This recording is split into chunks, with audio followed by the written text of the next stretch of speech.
What's up, guys? This is the Subway Sports Show. I'm Lucas, joined by Luke, and today we're going to have a check-in on the Mets and Yankees post-All-Star break, and we're going to talk about our Jets and Giants NFL predictions for the 2026 season. In the first game back from the All-Star break, the Mets won 4-1 against the Philadelphia Phillies.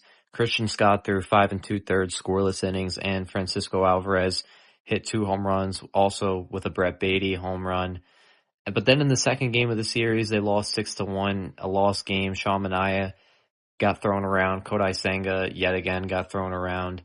And the only run of the game was a Tyrone Taylor solo home run. In the third game of the series, which was a game I was fortunate enough to go to, Francisco Lindor reached base 5 times. The Mets won 6-1, and Nolan McLean threw 6 scoreless innings. And then in the first game against the Brewers, they lost 8-3. Another just very lost game. Freddie Peralta threw, I think, 5 innings. I know he gave up 7 earned runs.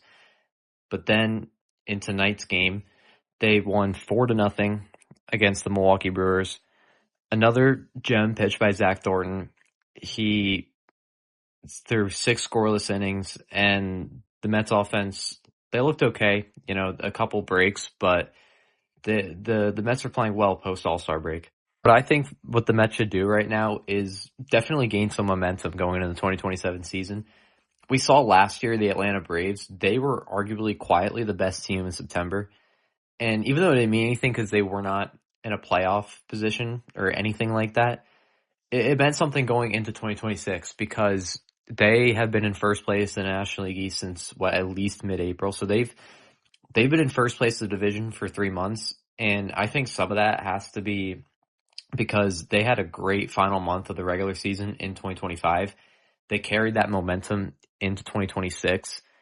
And I think that's what the Mets should do. I think they should just know that they're not making the playoffs, worry about building team chemistry, because at the end of the day, a lot of the players that they have now, especially at the top of the lineup, are guys that they're going to be having next season. So like Juan Soto, AJ Ewing, Carson Benj, there's a good chance that Bo Bichette opts into his contract, and barring that Lindor does not get traded in the offseason or at the deadline, Lindor is going to be there. So that's your top 5 at the minimum. So you want to find a recipe that works, and there's no better way to do it and to be tested than having to play a lot of good baseball teams down the stretch. I mean, every team that they're facing over the next month or so of the season, maybe even more, is in playoff contention. So we'll see what happens, and hopefully the Mets can finish the season strong. It's been a strong showing here to begin post All-Star break.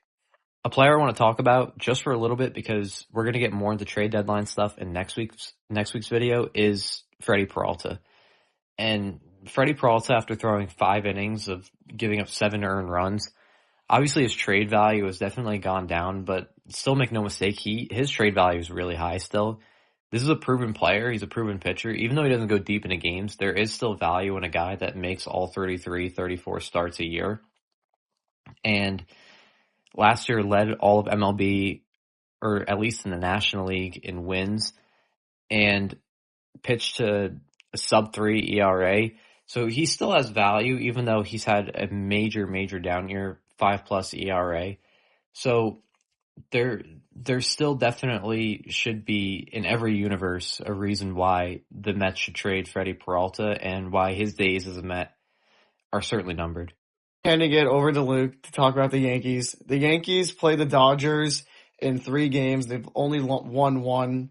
They had to do a split doubleheader on Sunday. They lost 1. Cam Schlittler pitched. He only lasted 4 innings. He pitched during those 4 innings, about almost 80 pitches and allowed 2 runs. The Yankees, the first game, lost. They lost 8-2. Cam Schlittler, he was 9-6, after that. Yamamoto was going to be dominant, 10-6. He actually almost had a perfect game until the 7th inning, until Trent Grisham got a home run. But after that, the Yankees, the second game on Sunday, they won 2-1. Bednar closed it out. It was a bullpen game, so really not meaning that much. And I would like to talk about the first game against the Dodgers, because I think that really set on how the Yankees are going to be after the trade deadline, and maybe they could get better, because Aaron Boone was walking out to the mound to take Garrett Cole out in the 7th inning, and Garrett Cole was confident that he wasn't going to allow a run, And he did end up allowing the go ahead home run that did make the Yankees ultimate lose.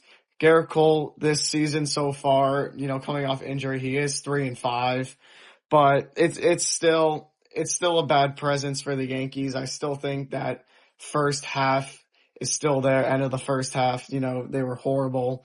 I just think, the Yankees, they've got to be smarter. If they want to, make a deep run into the playoffs, I do think the Yankees will make the playoffs, but they got to be smarter, with these pitching decisions. Bednar, he's been good so far, the 2 games he's pitched, to close out, but everyone else has been struggling. Even Schlittler.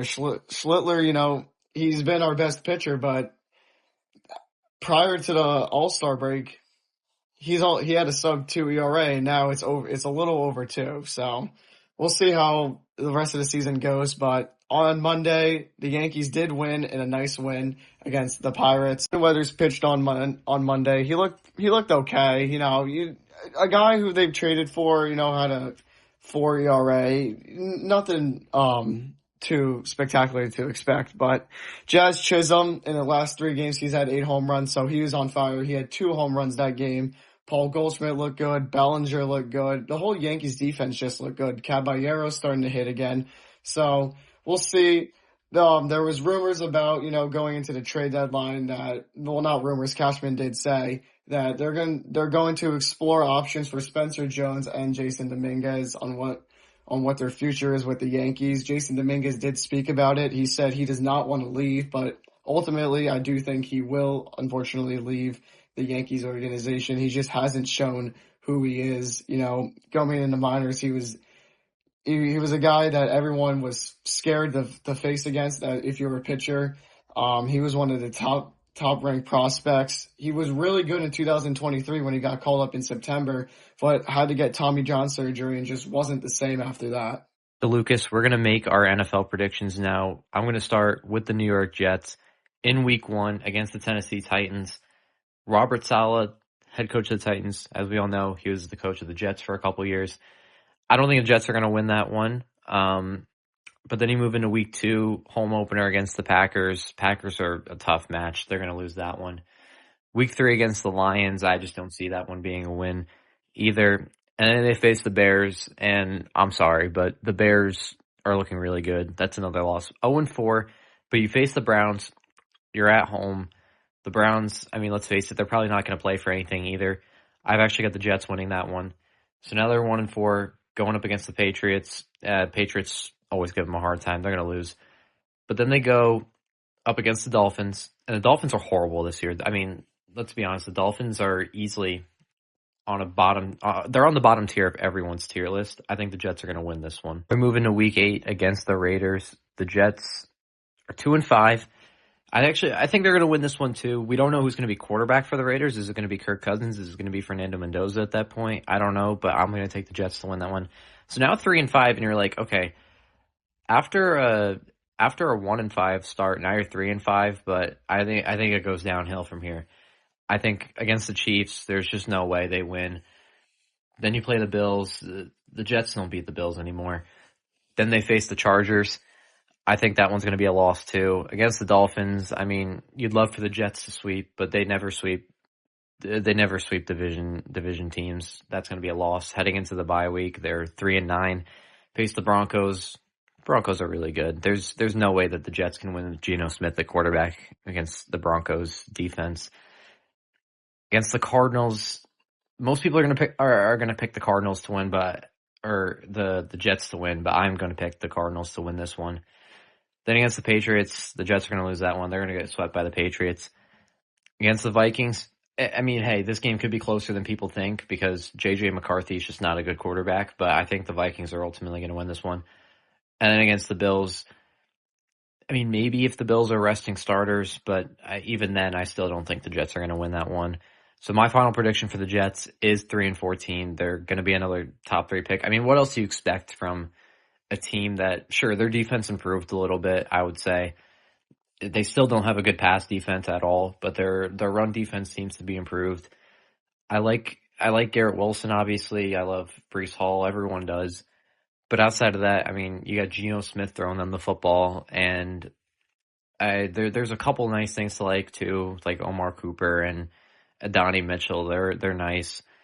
Um, I think the offensive line is good actually, but there's just not enough going on all around for me to say that the Jets are going to be competitive this year. Back to Luke for the New York Giants prediction. I think week one, the Giants will beat Dallas at MetLife. I just think the Dallas defense, it's just new. We don't know how it's going to be week one, so I think the Giants will win. I think it will be a close game, though. Week two, there's no shot. The Giants are going to get demolished by the Rams. Week three, Brian Dable's return. And former Giants like Daniel Bellinger and Wan'Dale Robinson are on that team, and Cordell Flott. I think they will beat the Titans at home. Week four against the Cardinals, that should be a win. That should be pretty good. We know with John Harbaugh offense and defense. Week five against the Commanders. This one's at Washington. In the past couple of years, the Giants just have not done good against Washington on the road. So I think they will take an L there.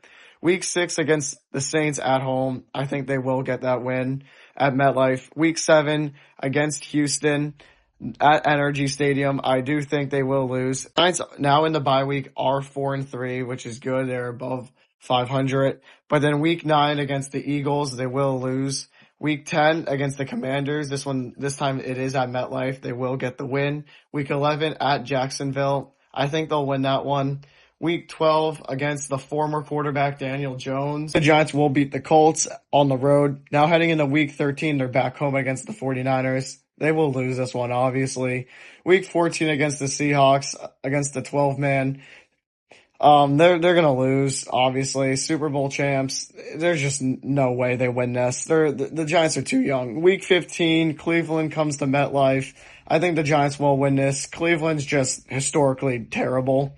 Week 16 against the Lions, they're gonna lose. Week 17 against the Cowboys, this time they're on the road. They're gonna lose. But week 18, I think since the NFC East will probably be settled already between the Eagles and the Cowboys, the Eagles will not play any starters, and the Giants will win 9-8. I have as the Giants' final record.